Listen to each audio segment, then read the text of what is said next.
Mga kababayan, mga kapatid sa buong mundo, no? Lalo na sa mga OFWs natin na nanonood habang nagpapahinga sa dorm o habang nasa biyahe. Magandang gabi po sa inyong lahat. Ngayong araw na ito, February 18, 2026. Ay nako, isang historic moment ang naganap. Si Vice President Sara Zimmerman Duterte, ang Iron Lady ng Pilipinas, ay opisyal na nag-anunsyo na tatakbo siya bilang presidente sa 2028 elections. Sabi niya, I'm Sara Duterte. I will run for President of the Philippines. Yan ang kanyang malinaw na pahayag. Hindi siya nag-atubili. Hindi siya natakot sa mga kalaban.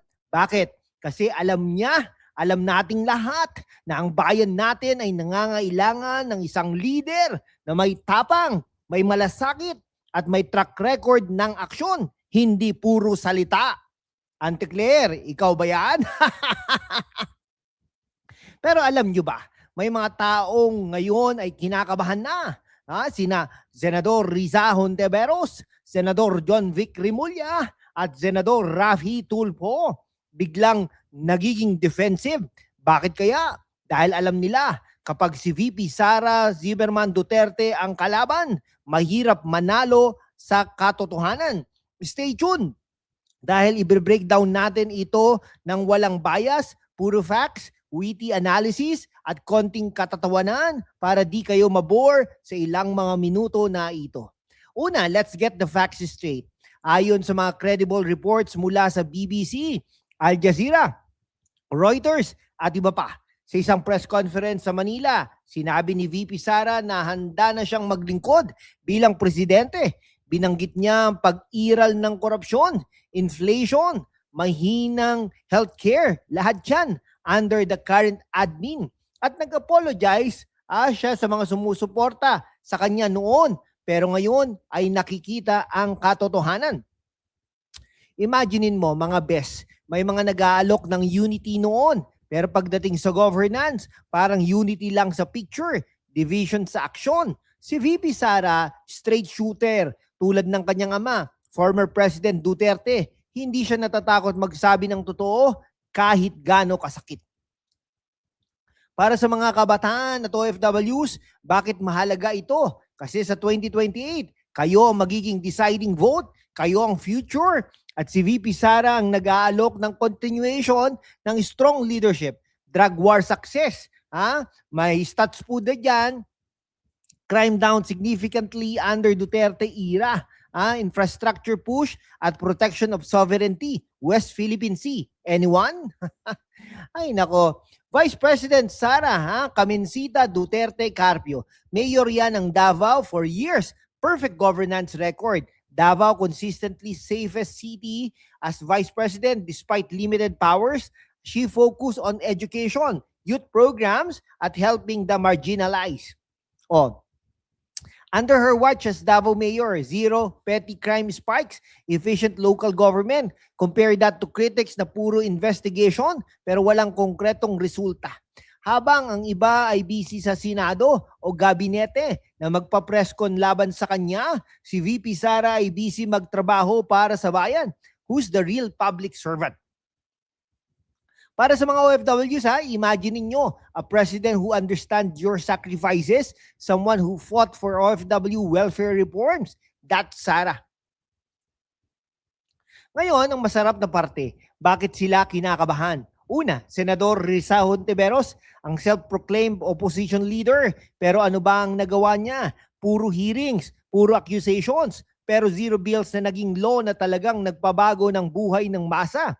Impeachment after impeachment versus VP Sara, lahat na baksak or dismiss. Ngayon, may poll na nagrereklamo na opposition daw ay naghahanda na rin para sa 2028.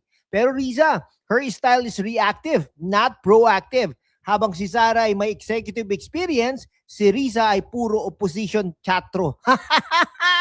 Ay nako, pasensya na po kayo Ay nako, kaya lang, good news po yan para sa atin. No? Parang si Riza ay coach na sumisigaw sa sidelines pero hindi makapasok sa field. Si VP Sara, MVP na sa field na. Pangalawa, Senador John Vic Rimulya. As Interior Secretary, dapat mag-focus sa peace and order. Pero busy sa political maneuvering.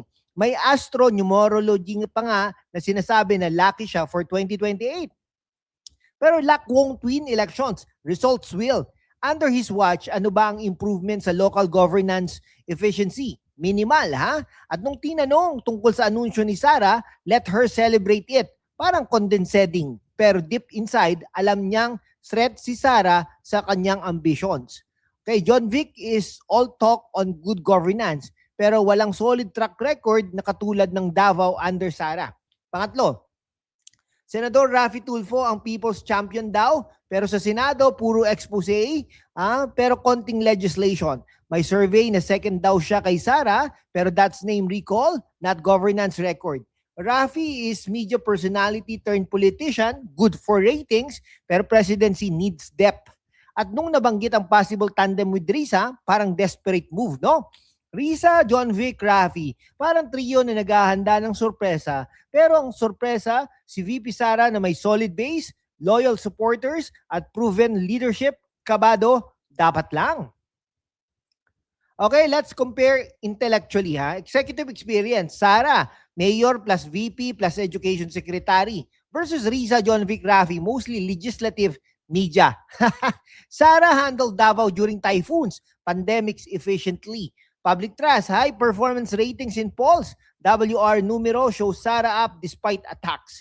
Vision for 2028, ha? Sara promises care for God, nation, family, rooted in Filipino values. Para sa mga kabataan, si Sara ay pro-youth programs, anti-drugs, protecting your future. Ang iba, puro drama.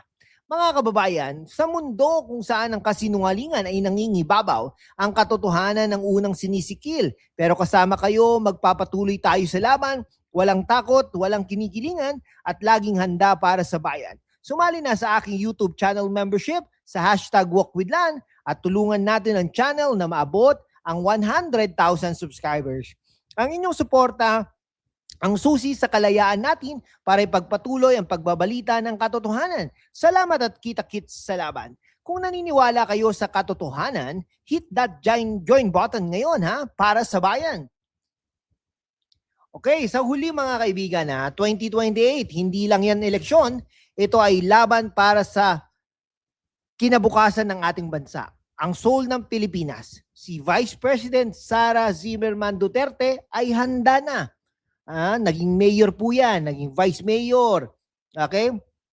Naging vice president, education secretary, handang-handa na po yan. Ang tanong, handa ka na ba? Comment down below, Sara 2028, yes or no, at bakit? Salamat sa panonood hanggang dulo, ha? Proof na tayo'y committed sa katotohanan. Subscribe, like, share, para marami pang makakita. God bless the Philippines. See you in the next one. Laban lang. Mabuhay ang Pilipinas.